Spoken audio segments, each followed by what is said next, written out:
அன்பு உள்ளங்களே, அனைவருக்கும் வணக்கம். புதுச்சேரி செங்கல் நீரம்மனை பற்றி போன வாரம் சொல்லியிருந்தேன்.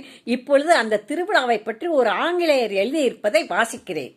ஆடி மாதத்தில் முதல் வெள்ளிக்கிழமையிலிருந்து 6 வெள்ளிக்கிழமைகளும் வீராம்பட்டினம் திருவிழா கோலம் பூண்டிருக்கும்.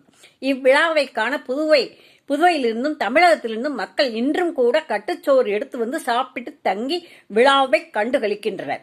1901 நடந்த திருவிழாவை பார்த்த ஒரு ஆங்கிலேயர் புத்தகம் ஒன்றில் திருவிழா பற்றி விரிவாக எழுதியுள்ளார். இவ்வம்மனுக்கு கோயில் காணிக்கையாக காளை மாடுகள் கோழிகள் பலி கொடுக்கப்பட்டன.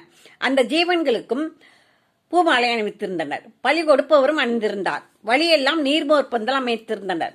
சுமையோடு நடந்தே வந்தவர்கள் நீர்மோர் குடித்து இளைப்பாரி சென்றனர். நன்கு உடைந்தவர்களும் வந்திருந்தார்கள். காவி உடை அணிந்தவர்களும் வந்திருந்தார்கள். எளிய உடை அணிந்தவர்களும் வந்திருந்தார்கள். எல்லோரும் பேதமின்றி அந்த அம்மனை வணங்கினர். பிச்சைக்காரர்கள் நெடுகிலும் இருந்தனர். பலர் மொட்டை எடுத்துக் கொண்டனர். தேரில் வைக்கப்பட்டிருந்த அம்மன் சிலை 50 செய்யப்பட்டிருந்தது. அதற்கு பூமாலையில் நிறைய போடப்பட்டிருந்தது. அம்மன் காலடியில் தேர் மேல் ஒரு அர்ச்சகரும் 2 உதவியாளர்களும் உட்கார்ந்தனர். தேரின் முன்பக்கம் மரத்தினால் செய்யப்பட்ட 3 சிங்கங்களும் குதிரைகளும் அலங்கரித்தன. தேரினை வடம் பிடித்து சென்றனர். அது ஆடை அசைந்து வந்தபோது எங்கே சாய்ந்து விடுமோ என்று பயமாக இருந்தது. நிறைய இனிப்புகள், பலகாரங்கள், பூக்கள், மாலைகள், தேங்காய், பழம் நைவேத்தியம் செய்யப்பட்டது. காஞ்சிபுரம் கோவிலிருந்து வந்த யானை ஆசீர்வாதம் வழங்கிக் கொண்டிருந்தது. கோழி பலி கொடுக்க ஒரு பந்தல், ஆடு பலி கொடுக்க ஒரு பந்தல் அமைக்கப்பட்டிருந்தது. ஒரு பூசாரி பலி கொடுத்து கொண்டிருந்தார். தற்பொழுது உயிர் பலி கொடுக்காமல் கோவிலில் விட்டு செல்கின்றனர். பிரெஞ்சுக்காரர் ஆட்சியில் ஆளுநரே வடம் பிடித்து தேரோட்டத்தை துவக்கி வைப்பார்.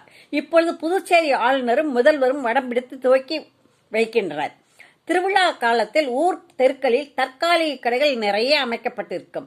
இது தவிர 26/12/2004 நிகழ்ந்த இந்தோனேசிய பூகம்பத்தை தொடர்ந்து தமிழக கடற்கரையில் சுனாமியான ஆழிப்பேரலை தாக்குவதற்கு 1 மணி நேரத்திற்கு முன் கோயிலுக்கு அருகில் இருக்கும் தெப்பக்குளத்தில் குளத்து நீர் முழுவதும் அடுப்பில் வைத்த பானையில் சுடுநீர் கொதிப்பது போல கொதித்து பெரிய பெரிய குமிழ்களாக வெளிவந்து கொண்டிருந்தன.